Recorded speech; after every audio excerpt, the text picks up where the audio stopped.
পানিটুকু নিয়ে জাহান্নামের মধ্যে ছিটাইয়া দাও।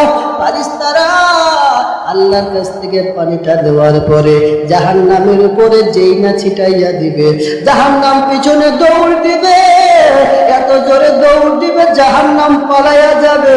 ফারিস্তারা জিজ্ঞাসা করবে, মালিক, এমন পানি যে পানি দেওয়ার কারণে জাহান্নাম পিছনে ভেঙে চলে গেছে, ও আল্লাহ এটা কি আবু জমজমের পানি, ও আল্লাহ এটা কি আবু হায়াতের পানি, ও আল্লাহ এটা কি কাউসারের পানি?